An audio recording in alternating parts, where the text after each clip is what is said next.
Hello everybody and welcome back. Today we're going to discuss 9 different things that you can say or do to help the friend or family of yours that are struggling with infertility. Stay tuned.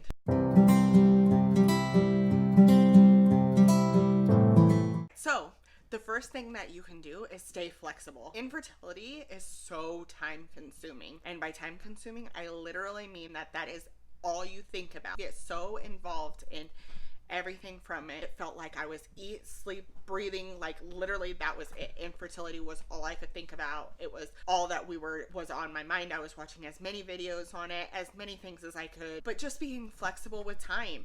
Sometimes people who are going through infertility are just so occupied with it, and it's from everything from appointments to the way we feel after being on the treatment. I know that a huge factor is work as well. Like if you know somebody that you're working with that is going through infertility, be flexible. I know that having a good employer is huge for people dealing with infertility. So just make sure that you're being flexible as you can be to help those people.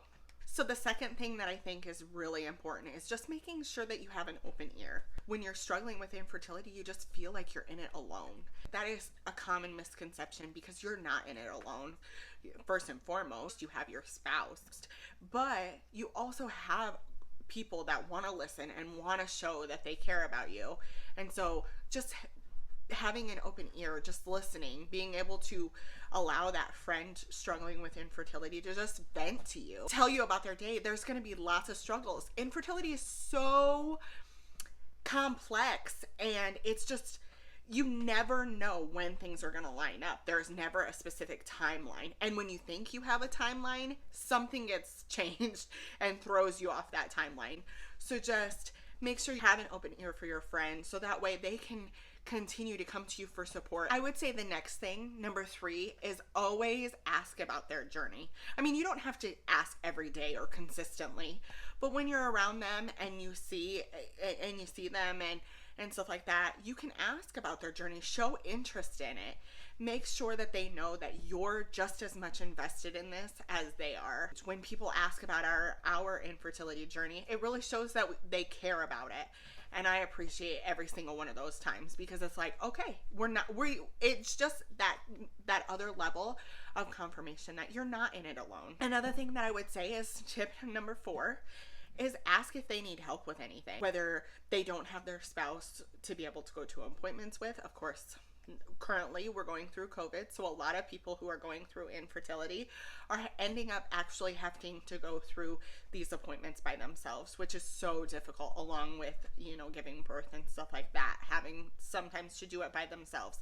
Just ask if you can help. There's stuff that they probably, could use help with, and it's just always nice to know that you have your friends to rely on. Now, this one's kind of tricky. The 5th one's kind of tricky. Sometimes it's great to just remember how I said that you're always thinking about it. Eat, sleep, and breathing, fertility. It's nice to get away from that too. So remember your friends who are struggling with infertility, even though several times they're going to reject you. They're going to send you away because their mind is so trapped. It's still nice to remember them, to try to get them to go out of their comfort zone or do different things, just as simple as going to the movies, whatever the scenario is, just even having lunch to catch up. So a lot of times they're going to cancel just because you never know what's going on, or it might be a difficult day, but just still don't forget to remember them. The 6th thing is offer support, love. If you believe in praying, pray for them. They're going to need that. The next thing I would say is remember your friends struggling with infertility on Father's Day and Mother's Day. Those holidays are really difficult, especially for those struggling with infertility. There's nothing that we wouldn't give more than the chance to be parents. And I know for my husband and I, we went through a miscarriage. Even though we're not parents, we still think about that every time a Mother's Day or a Father's Day comes around. So with your friends who are struggling with infertility, just maybe send them a text just saying, I'm thinking about you today. The 7th thing is kind of going along with the Father's Day and Mother's Day thing, but it just makes sure they know you care. It's huge.